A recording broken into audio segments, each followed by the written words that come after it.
Assalamualaikum warahmatullahi wabarakatuh. Perkenalkan, nama saya Muhammad Fitra dari kelas 1A Prodi D3 Teknik Sipil.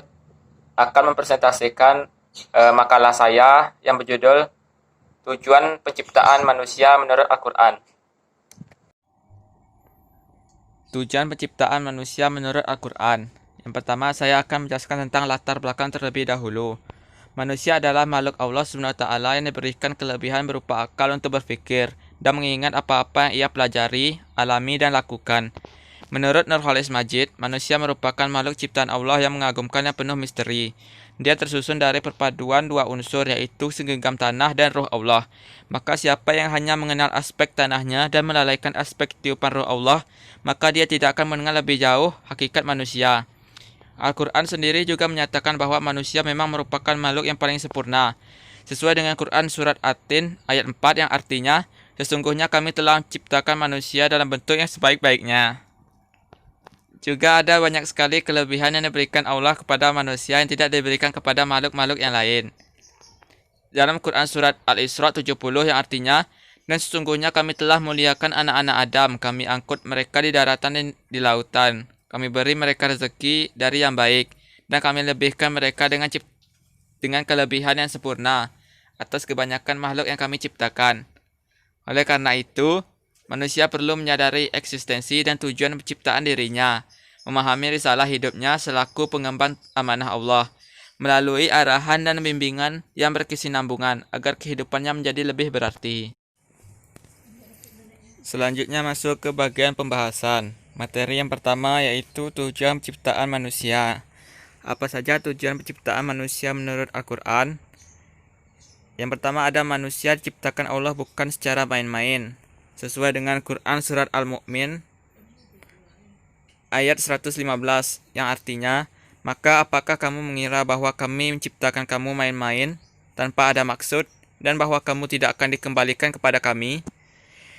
Tujuan yang kedua yaitu untuk mengemban amanah atau tugas keagamaan. Sesuai dengan Quran Surat Al-Ahzab ayat 72 yang artinya, sesungguhnya kami telah menawarkan amanah kepada langit, bumi, dan gunung-gunung, tetapi semuanya enggan untuk memikul amanah itu, dan mereka khawatir tidak dapat melaksanakannya. Lalu dipikullah amanah itu oleh manusia. Sungguh manusia itu sangat zalim dan sangat bodoh. Tujuan yang ketiga yaitu untuk mengabdi atau beribadah. Sesuai dengan Quran Surat Az-Zariyat ayat 56 yang artinya, Aku tidak menciptakan jin dan manusia melainkan agar mereka beribadah kepadaku. Seorang hamba perlu taat dan patuh kepada semua arahan tuannya. Lebih-lebih lagi jika diberi dan dikaruniakan dengan segala macam bantuan, kemudahan, dan keamanan oleh tuannya. Oleh karena itu, kita mesti melakukan segala arahan dengan penuh pengertian bahwa kita menyerahkan segala sesuatu kepada Tuhan kita. Kata kunci penyerahan ini yang menjadi intipati kepada Islam, yaitu penyerahan secara keseluruhan terhadap Allah. Mereka yang dipandang oleh Allah dengan pangkat hamba pasti diperoleh keuntungan di dunia dan di akhirat. Tanggung jawab sebagai abdi merupakan suatu tanggung jawab individu atau fardu ain. Ia meliputi kepada kemestian untuk memahami lapangan akidah dan tauhid, syariat dan akhlak. Tujuan yang keempat yaitu untuk menjadi khalifah. Dari segi bahasa, khalifah bermaksud pengganti. Ia menjelaskan bahwa Allah mengamanahkan manusia sebagai pengganti untuk mentadbir bumi dengan merujuk kepada manual dan panduan daripadanya. Mengingat kejadian yang diabadikan Allah dalam Al-Quran ketika Allah berdialog dengan malaikat soal rencana menciptakan khalifah di bumi. Dalam Quran Surat Al-Baqarah ayat 30 yang artinya, dan ingatlah ketika Tuhanmu berfirman kepada para malaikat, Aku hendak menjadikan khalifah di bumi. Mereka berkata, Apakah engkau hendak menjadikan orang yang merusak dan menumpahkan darah di sana, sedangkan kami bertasbih memujimu dan mensucikan namamu? Dia berfirman, Sungguh, aku mengetahui apa yang tidak kamu ketahui.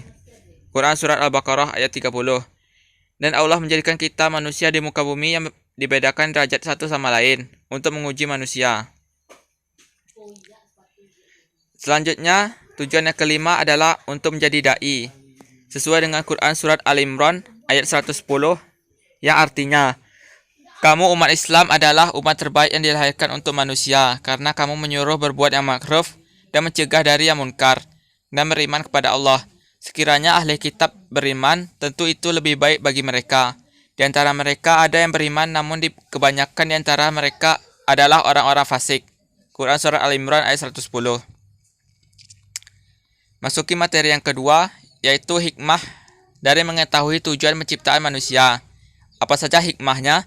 Yang pertama, agar kita dapat melaksanakan tugas sesuai dengan tujuan penciptaan manusia.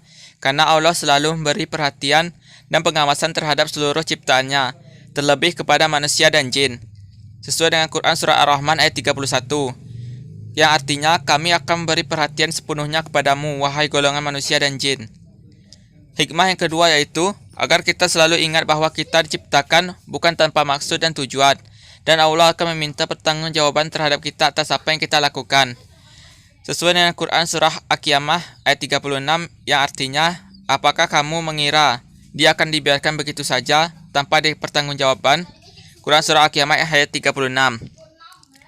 Berdasarkan tujuan penciptaan manusia menurut Al-Quran tadi beserta hikmahnya, adapun penutup kata dari sini yaitu kita sebagai manusia memang memiliki keterbatasan, tapi keterbatasan jangan sampai melalaikan tanggung jawab kita sebagai abdillah, khalifah dan dai, melaksanakan amanah yang Allah embankan sesuai dengan kadar kemampuan kita. Karena Allah Maha mengetahui kadar kemampuan kita. Wallahu a'lam bishawab. Baiklah, demikianlah hasil presentasi saya. Apabila ada kekurangan, saya mohon maaf. Kepada Allah saya mohon ampun. Saya tutup dengan Assalamualaikum warahmatullahi wabarakatuh.